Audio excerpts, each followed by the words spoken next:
So, welcome everyone. Namaste. Welcome Welcome back. everyone to our wrap-up video on the chakra series. So we worked our way up from Muladhara all the way up the chakra column to Sahasrara, crown chakra, and now we're going to tie them all together. David is going to describe how the energy flows through this column system.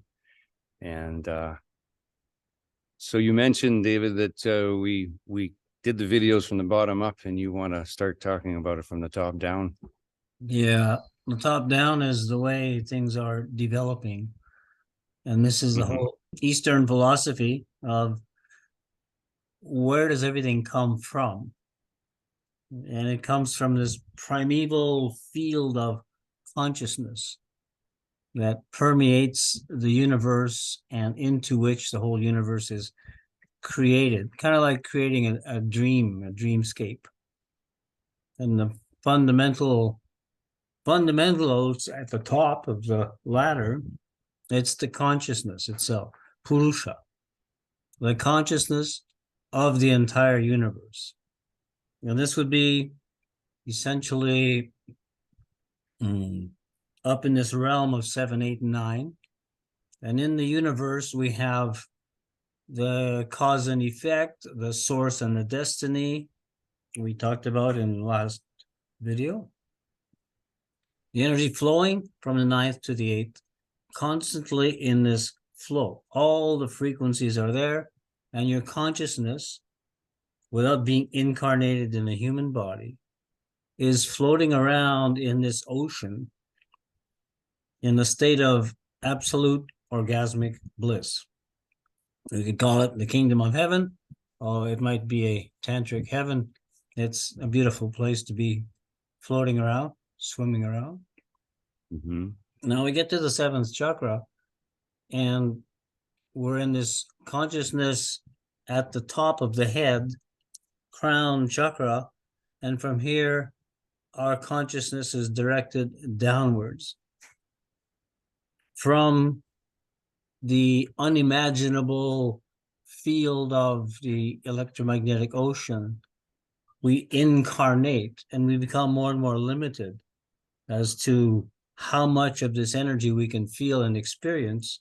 And now we're channeling it down into duality, 6th chakra, with our positive, negative, masculine, feminine. And here coming into the senses, the perceiver, the processor of all the senses that then are going down to animate and activate the body below. In this body, we have all these different ways of perceiving the reality, which is being manifested moment by moment. And this is referred to in the Yoga Sutras, and the conclusion of quantum physics is that our material world isn't fixed. It's not made of these little billiard balls that we used to think of as atoms. It's made of vibrant energy, and every atom of your being, okay, let's say we do have atoms and molecules and cells and what seems to be the reality, but the reality is that they don't have any kind of permanent existence. They are forms and patterns in the mind of the universe, which is then called the buddhi. And consciousness coming into this mind is in a director's chair, but we tend to fall below the mind into the whirlpools of the mind. So as the energy, the waves, we talked about the angles of intersection. We got the 1st chakra, 90 degrees, it becomes an entanglement. We perceive it as an atom, proton, electron, parts of an atom, these different waves. There's zillions of them everywhere. So they can manifest into whatever. They do manifest into whatever our expectations are in this world, in our bodies, in ourselves. But then they don't last more than a fraction of a second. I'm talking about a microsecond. And then the waves go on. And they go on being waves completely unchanged from the way they were before. They have only manifested a holographic, let's say, atom momentarily, and they move on. The next wave comes along, recreates the same pattern. So we have this illusion of stability or some kind of permanence because the pattern of the atom, which is all held in our holographic imagery in our DNA, etc., is bending all of these waves into the same pattern, and the next one, microseconds. I'm talking about 1,000 times, more than 1,000 times per second. So it's an ongoing, flickering holographic universe that we're living in, made of electromagnetic energy. So this we can perceive if we take our conscious perception, our focus and concentration, and keep it here and watch the processing of everything and watch how the energy is coming. It's coming this way. This is the opposite of Western science, where they come to this conclusion that we evolved from an amoeba, and the amoeba gets more complicated and we get more and more cells, more and more glands and organs. Eventually, we come with the frontal lobes of the brain, where we are perceiving much more clearly, where we make decisions, where we can change what's in the back of the brain, etc. Right.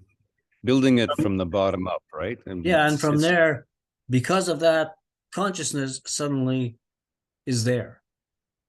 In that case, AI would be very conscious because it's been built up from there.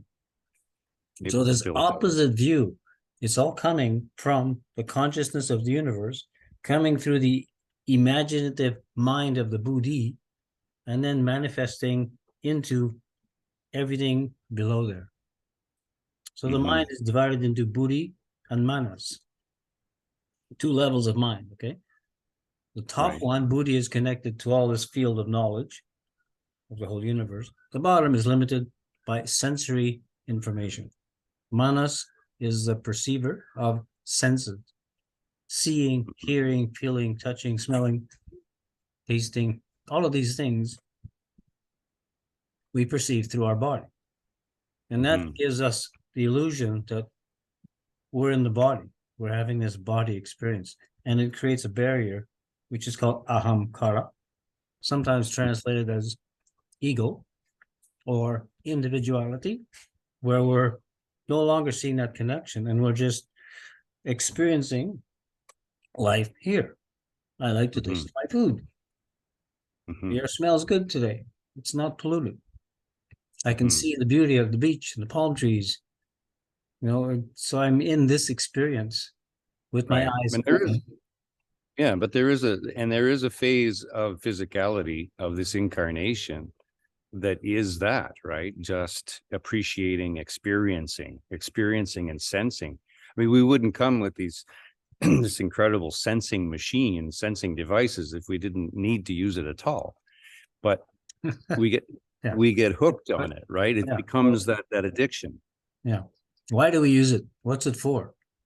You know, are we here to grow up, be grown-ups and get a good job and become consumers? Or if you look at all the other creatures, I see, you know, the birds coming up in the morning and singing their songs as soon as it starts to get light, and before that, actually. They're not doing it as a job. They're totally enjoying what they do. They're in the process of little consciousness in a little bird brain, bird body, flying around, enjoying. I mean, I'd love to fly around. I like flying. All the other creatures are still in a state of being here now, simply enjoying one day at a time. Everything they're doing, moment by moment, they are in the experience. Only humans have fallen out. Right.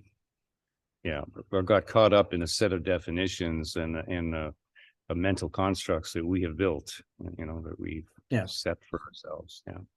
The crown chakra and 8 and 9 are our connection to divine source. And then that divine inspiration comes down and we start working with it. Yeah. Yeah, it can. The problem is we've lost contact with that. we're supposed to be connected and remain connected. And that's why the purpose of yoga is to calm the mind and get away from this constant processing of all the information and just come into consciousness beyond that. And then you got the freedom to go back into this universal field of vibrant, blissful being. Without that, we're kind of dying. We're disconnected. It's like pulling the roots. And you got the Kalpa Vriksha tree in India, which has its roots up in heaven and the leaves down on earth. It's we need that connection as spiritual being, as consciousness beings. Okay, we lose that and we get stuck in the body, and then we're in all these worldly problems that we take so seriously, not realizing this is just a temporary phase. We're in this little body suit with all the senses, having experience for a time. So liberating ourselves from the Maya. Maya is the illusion that they refer to in India. The illusion of this world, like a dream. And in a dream, when you die in a dream, what happens? Actually, you wake up. That's exactly what happens when we die. And we're so afraid of leaving everything we know here and everything we've accumulated here and all the friends we've made here. We don't want to go on to the next adventure. And it should be this next adventure. So we're still here in the mind and distinguishing between buddhi and manas. Manas is perceiving the world, creating memories and experiences from our whatever. We remember the food we ate, we remember our friends. All of these are in the memory that are connected to manas, our sensual experience here and now. Now, when you go down from there into the fifth chakra, the thinking, the analysis of thought and the discrimination of thought that is possible if we're still connected. And if we're not, we're stuck in purely our worldly existence.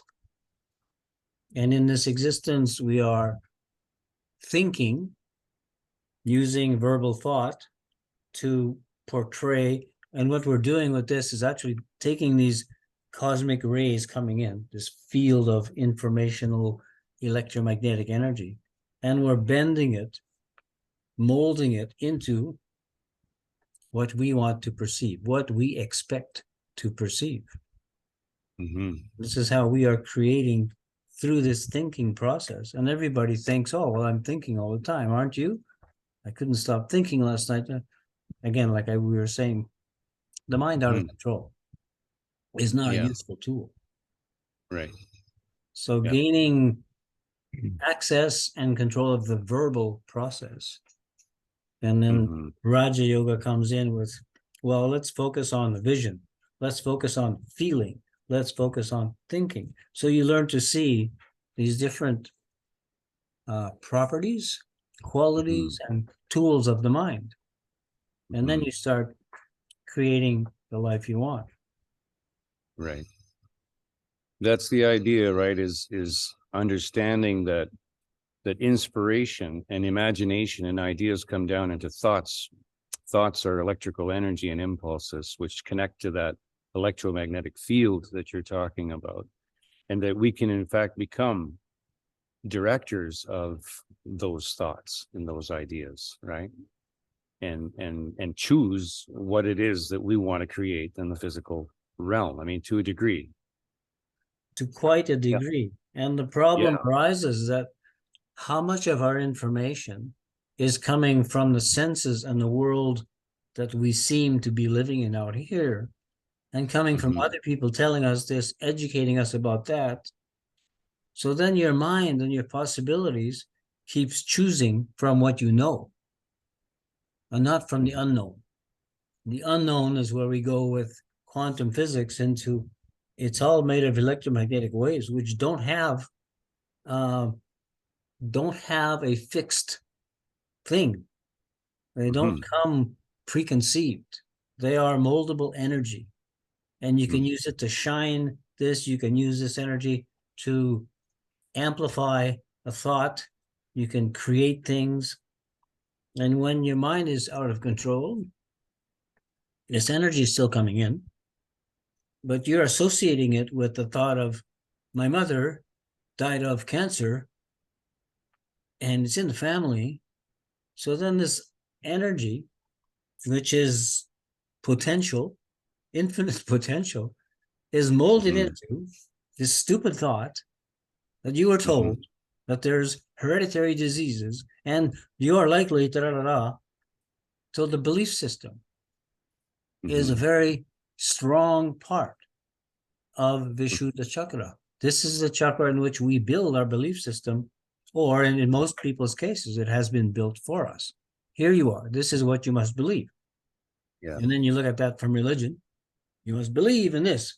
And now we believe in medical science, which is still founded on a 400-year-old concept of billiard ball atoms that don't actually exist anymore.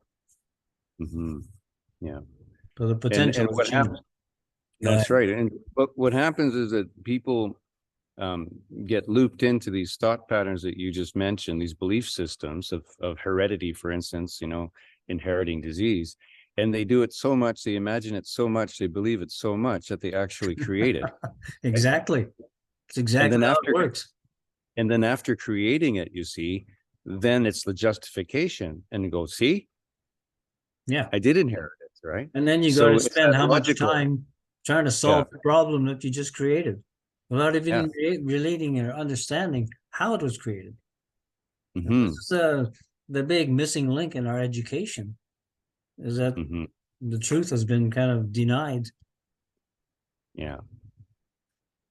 And then because we're rational mind thinkers and scientifically, driven in terms of a framework for understanding things, we confirm it with the fact that the disease did show up, but it showed up because we believed it all along the way and created it anyways. So either consciously or subconsciously, which is another division we make in yoga. There's the conscious part of your thinking, and there's all these memories in your subconscious. With random thinking, consciousness will be picking out different things from your past to be thinking about. Whereas we should be reaching up into the quantum field and realizing the problems of the past existed in the past. They no longer need to keep existing. It's the fact that we keep bringing up the thought, the memory, day by day, and then all of your molecular formations will fit into this pattern of what you believe you have. Yeah, what you believe your reality to be. That's right. Yeah. Instead of tapping into, a lot of people are living in this subconscious way where their subconscious is actually directing their life in a way. And so they don't really know why things are happening because they don't even tap into it. Yeah. Because the wheel of karma. The wheel of karma. Yeah. Yeah. Yeah. Well, so tapping into, you got the subconscious self and the subconscious mind can design a life and can bring you to, a full life. But tapping into this percent that we have control of, where we can actually tap into divine inspiration and all of that. This is what we're talking about, right? How to activate that part of us that can tap into divine inspiration. So you've laid it out beautifully the way it comes in. So how do we keep working with it? What can we do to keep participation? That's the practice, eh? How do we do that? It takes effort to reprogram yourself. To begin with, you have to dislodge all the memories that don't serve you in a positive way, all the negative stuff. Take it and analyze it with contemplation, discrimination. Say, why do I believe this particular thought about hereditary disease, for instance? I mean, it's been disproven in the 60s. It was disproven again. And this was Bruce Lipton's major finding, and he's still talking about it.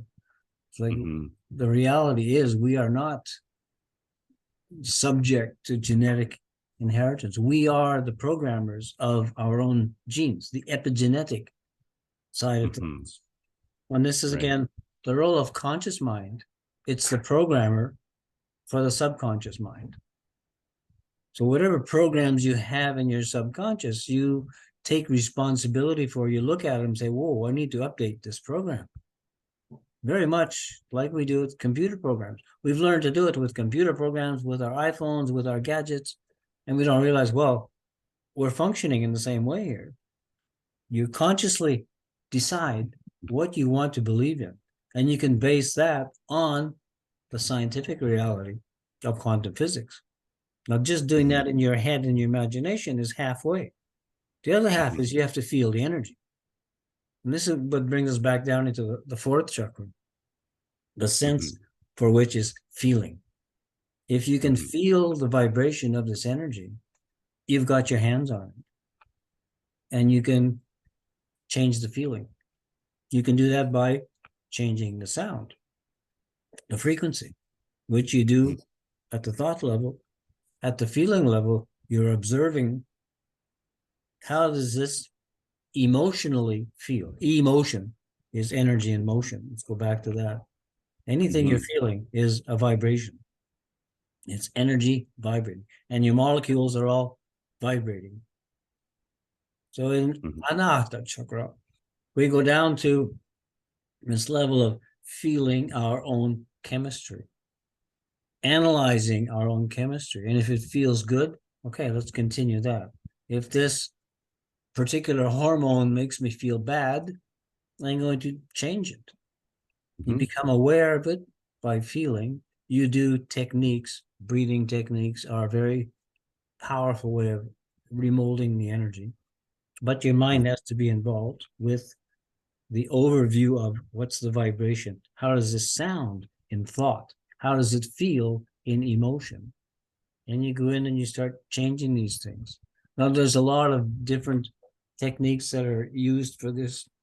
I mentioned in Raja Yoga the use of sacred geometry to reset patterns, which are little holographic patterns in your brain, and your brain cells and all the little synaptic connections are forming these patterns. You can change these patterns. You can put in a new pattern. And this is where the use of visual concentration on mandalas is done. Then you bring in the frequency of those particular patterns, the frequency of the molecules that make this particular brain chemistry. And we use sound for this. The mantra side of yoga is sound science. It's using sound, and as the Egyptians put it, when you know the right sound formula, you can achieve anything. Everything is made of sound. You're right at the core of what's everything made of. At the molecular, intermolecular, submolecular, subatomic level, it's all sound. So there you're back into the fifth chakra of using sound to change the frequency of certain things, and you're changing your chemistry. The fourth chakra is where you learn to really feel all of this. You feel the harmonics of all the atoms and molecules that make your thymus gland, that make your pancreas, that make you concentrate on these areas, and you're feeling through your body, exploring what's going on, looking at the layers of emotion and trauma that might have been overlaid, and this overlay changes the frequency in a negative way. So as you know, with something like Ekadasi, you're blowing away these other layers of the onion, getting back to the core of what's the real frequency. Right. And I like right now, you look at comments in society and sayings that we have, what does your heart tell you? Follow your heart. And we come up with all these lines and all these comments that are quite acceptable, that everybody, it's not woo-woo in any way, it's what anybody says, but that's where it comes from, right? I mean, follow your heart. What does your heart tell you? This inner layer of our feelings goes into the actual frequency of the energy vibration coming from the universe, which is pure and beautiful and blissful. And these layers of emotional stuff that have gone on and changed the frequency, and the same energy goes back into this frequency that's coming from our subconscious, from our feeling, memory, etc. This is all affecting what's connected to anahata is, first of all, your breathing, and then your autoimmune system. And when you've got these distortions in your autoimmune memory, memory is not just in the brain, it's also body memory. And in research they've done in the last 10 years or 15 years, the connection between what you are thinking, what is going on in your nervous system, and what's going on in your immune system are in constant linked communication.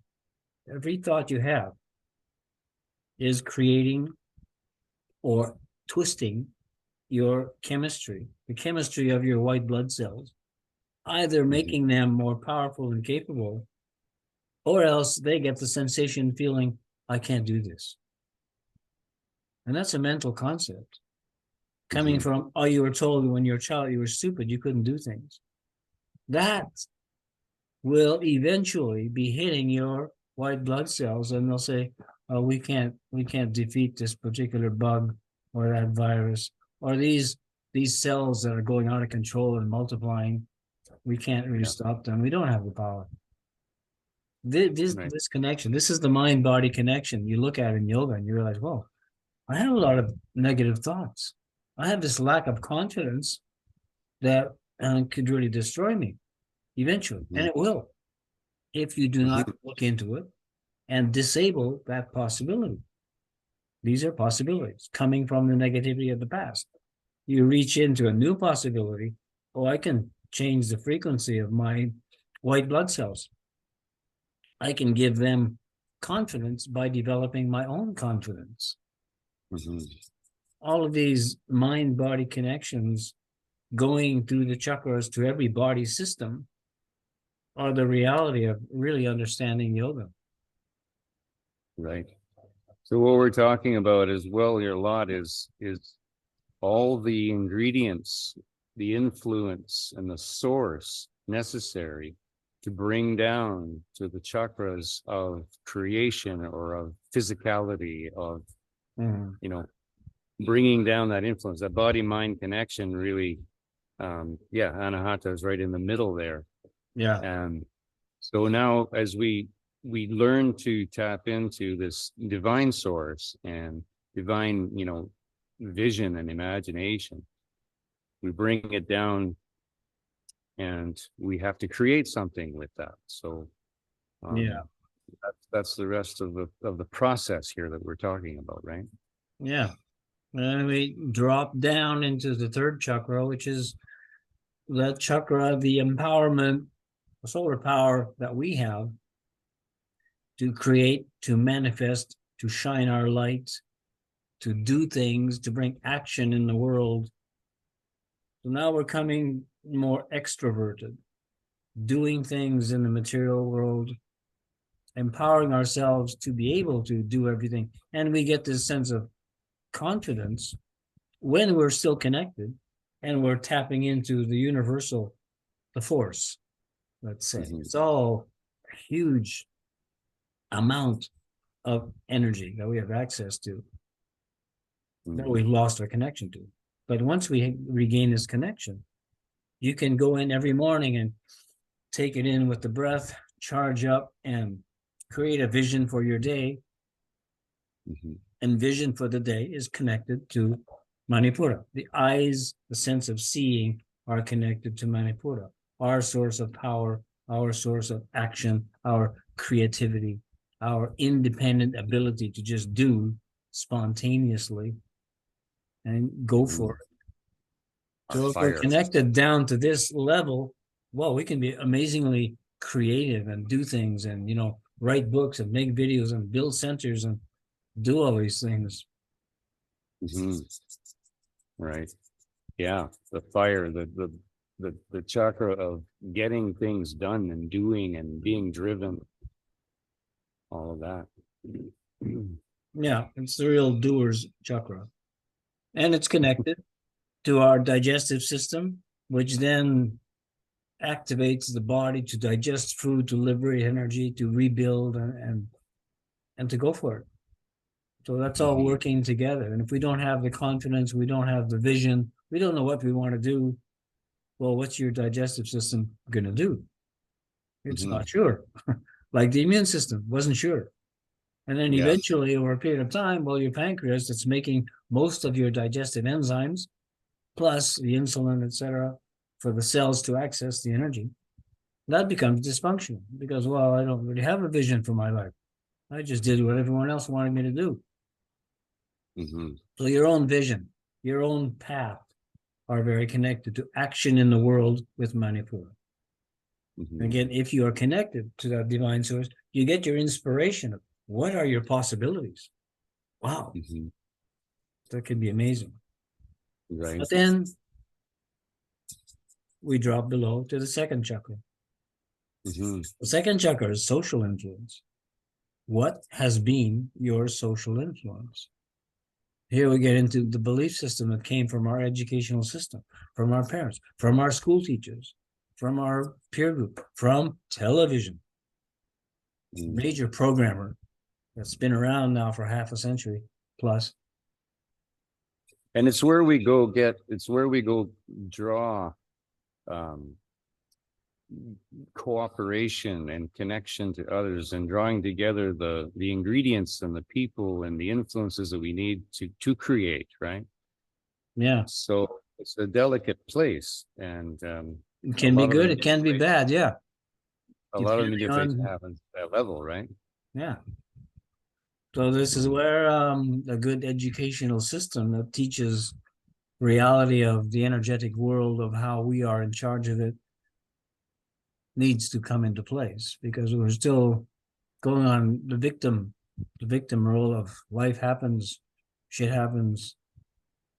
Well, where's it coming from? Where's the shit coming from? Yeah, and when we get down to the sacral and the root chakra, we're talking about pretty fundamental stuff, right? The basic building blocks of physical reality. Our physical body, which does have a reality in this dream world. Yeah. So it is there. It's just very temporary. You know, I just wanted to touch on, I'm a professional photographer, right? And so in sports, we freeze action at 1,000, 2,000ths of a second, right? Yeah. One time, because you were talking about everything is frequency, everything's vibration. And one time I calculated the shutter speed of a camera that would be necessary for us to see nothing at all. And it was, I believe it was 10 to the 18, no, 10 to the 20, so 20 zeros after them of a second. Yeah. And I just thought it was a funny way of looking at it, because from a photographer's point of view, freezing action, you know what shutter speed you need to freeze a canoe, a kayak, a sprinter, you know, a bullet, you know. Yeah. So a bullet gets frozen yeah. at about 8,000th of a second. You can stop a bullet right in the middle of the air. So 10 to the 20th power of a second would actually permit us to see right through all of this. We'd be looking in between these waves. You'd be looking in between. Where the waves form the atom and then dissolve, and catch that dissolve moment. Oh, that's right. Actually, there's nothing here. That's right. Go ahead. Yeah, so I calculated that shutter speed. I can send it to you one day, and then you can tell people that they had a camera that went down to that fast a shutter speed, they would see in between everything. Yeah. In between the realities of this world. Yeah. But for us, with our eyes, who see, you know, right, like 20 frames per second, we create motion. And slower than that, less than that, we see the flickering. And That's right. you can reach these states of perception by freezing your breath, stopping, holding things. You can achieve this state of perception by taking psychedelics, which is another aspect, which all the ancient traditions were using something, even though that's been well covered up by most cultures. The perception going beyond reality into the divine world was generally achieved by using a substance that changes the way your perception works. And all of a sudden you're seeing beyond the illusion of this world. But it's interesting that recently our own societies, are actually starting to adopt and utilize psychotherapy or not psychotherapy. Sorry, that's the psychedelic therapy. Yeah, psychedelic assisted therapies, right? Yeah, well, that's where it came from in the first place. Not in the first place, but in our Western white man culture, ancient culture, and we're been using this for thousands of years. But back in the 40s, all of a sudden, LSD was discovered kind of by chance and accident, coming from mold on wheat. And then they synthesized that, and then it turned into this whole rage and kind of drove the world crazy. Everybody started seeing beyond and really, whoa, what are we doing working for a living or going to fight a war in Vietnam when there's all this beauty to be had here now? Kind of had an impact, and then was made illegal because it was too much of an impact on the system. Yeah, it was affecting the slave society that was set up. Yeah. So so we made our way down to the root chakra. I don't know if there's more to say there in terms of how those first three chakras work together to put together our physical reality. No, they create our physical reality in this world, and what seems solid and physical, you can say, okay, it feels pretty real, real, because all the senses that are perceiving it are designed to create the impression of reality until you fall asleep at night and then you're in a dream world, which can also seem real, but there's nothing really there. And this the same thing is going beyond death's door into the multi-dimensional universe that has infinite possibilities. And you're bringing some of your memories, some of your mind with you, which then either creates the heaven or the hell that you're going to experience when you're out there.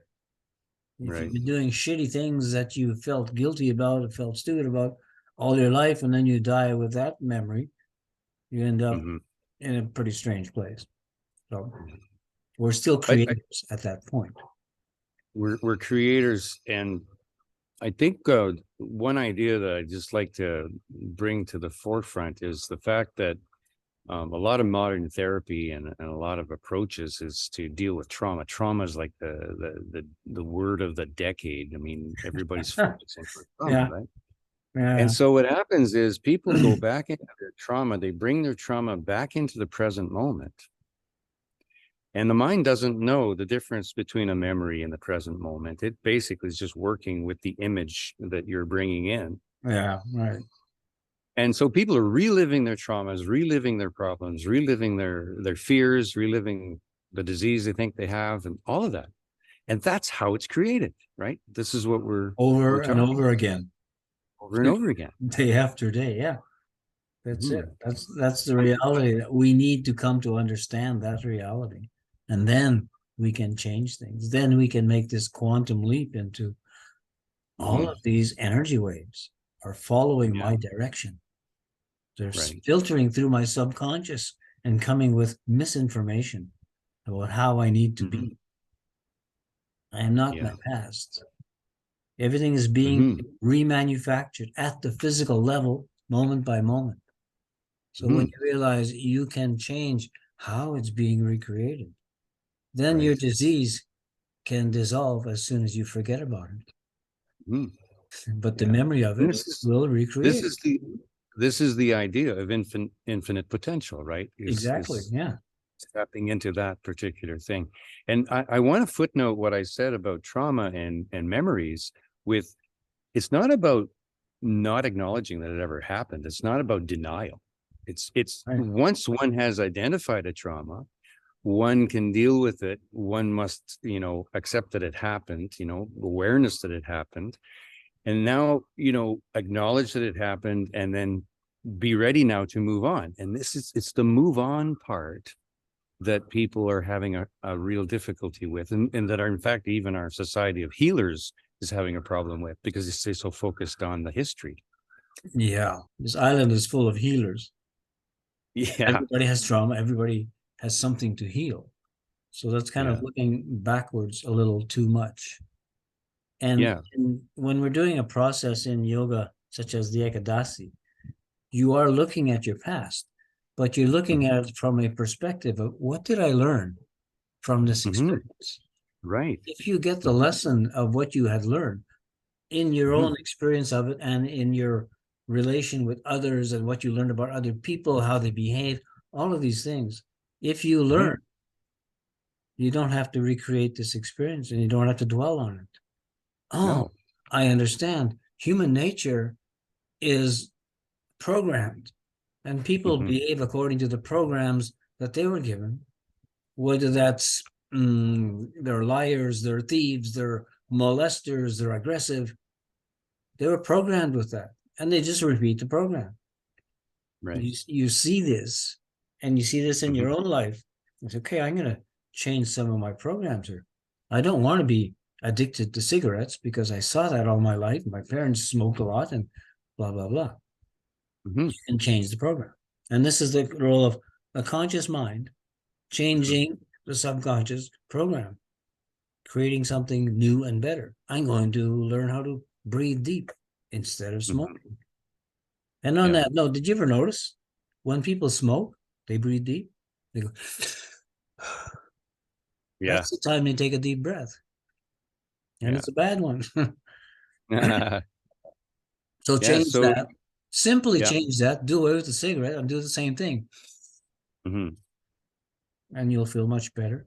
Your health will be much better, etc. So this is what we can do. Yeah. So the breathing exercises and techniques that we use, like you mentioned the Ekadasi, which is like a profound process, of releasing.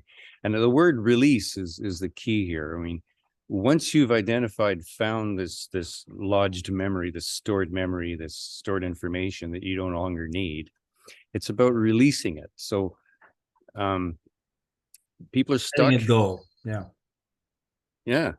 And they're stuck in their trauma. I remember I dealt with one lady who was dealing with some traumas that she had in her youth. And I met her 10 years later. And after 10 years, she was still reliving the same trauma. Because all the psychologists and everybody's helping her kept on bringing her back to the trauma. There has to be a release point. There has to be a point where we get into this ability to reprogram ourselves, which is what we're talking about, right? Yeah. And that comes with releasing the breath, the exhalation. You can use that to visualize letting go of that experience. It's all in the past. It's not happening now. Let it go. Out. Let it go. And Patanjali in his Yoga Sutras at the beginning of, he's talking about the modifications of the mind. He defines memory as not letting go of an experience. Right. So our memory is not letting go. We're holding on to all these things we experienced.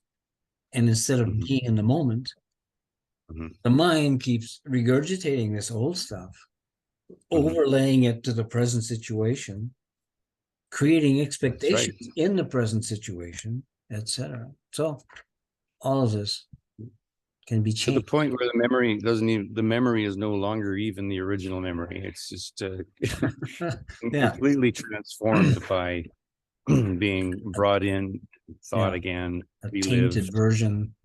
Tainted. Yeah. Yeah.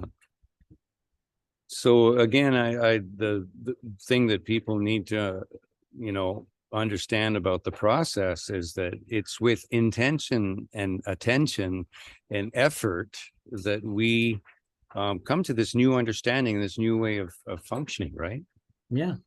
And we need to do our own reprogramming and tap into the reality of the infinite potential. We're swimming in it. We just need to pay attention to this, the newness of it, the freshness of incoming energy from the universe, as opposed to human history with all its disease and wars and blah, blah, blah. We can create something new. We are here to create something new. Yeah, and becoming, the driver, becoming, the director of your own movie. Yeah, is what it's all about, right? And people live in this victim mentality where they don't think they can really get into that driver's seat. yeah, Yeah. Well, one of the problems is that we've been conditioned. Humans have been conditioned to look for a solution to their problem outside of themselves.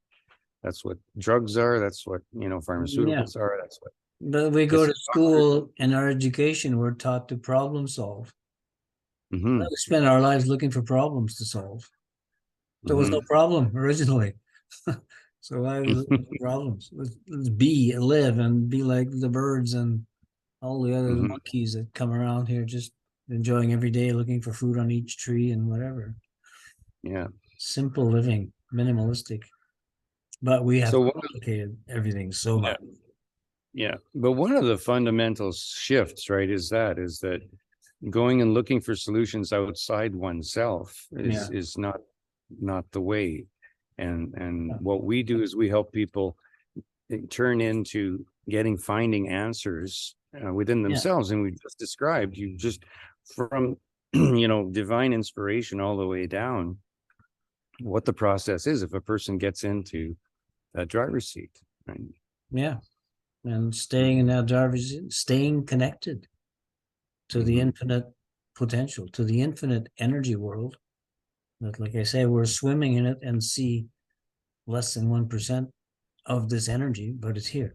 And yoga has ways of accessing the energy, absorbing it, charging up with it, and staying connected with it all day long. So all the way down to your roots. All the way to the roots. Yeah. Well, I think that covered some good ground here. We've covered a lot of great ground. We've put together a lot of beautiful ideas here for people to come to an understanding of how the chakras work. And this is, for most people, listening to this information and learning about this would just be the first step in the beginning of actually getting on this journey of becoming the creator of your reality, of your life. Getting into the practices that put you back in the driver's seat and then direct as you wish. Well, it's been a fantastic little trajectory here going through all these chakras with you, David. I think, we'll put this out to the world and we're here to talk to everyone. Send us your questions and connect with us. Connect with Pyramid Yoga, pyramidyoga.com. Elementalliving.com. And Elemental Living. In my last couple of videos, I end with saying things like, I don't have final answers. I don't have the final solution, but the tools for getting to this place of understanding how we can heal our lives. I try not to use the word heal anymore because it's become the mantra of the day. Evolve our lives into the next level of being, which is, again, I think I mentioned it before, but this is in the prophecy of all cultures, that we're coming to an age when, in the Mayans, they say now we will become the true man. And the true human is an energy being. And Aurobindo in South India said the same thing 100 years ago, where he said, we are now entering the age of magic where we access the energy world. We become light beings. We become the energy beings that we are discovering. This is our new reality, and we need to focus on that. Our new reality is old news. Yeah. It's been there all along. It's just that it got buried for a period of time, and Yeah. we have to dig our way out of it because we've been bamboozled to a certain degree. We need to resurrect ourselves. That was one of the messages. Okay. Yeah. All right, David. Okay. Until next time. It's been fun. And next time, next whatever, we will meet again. Okay.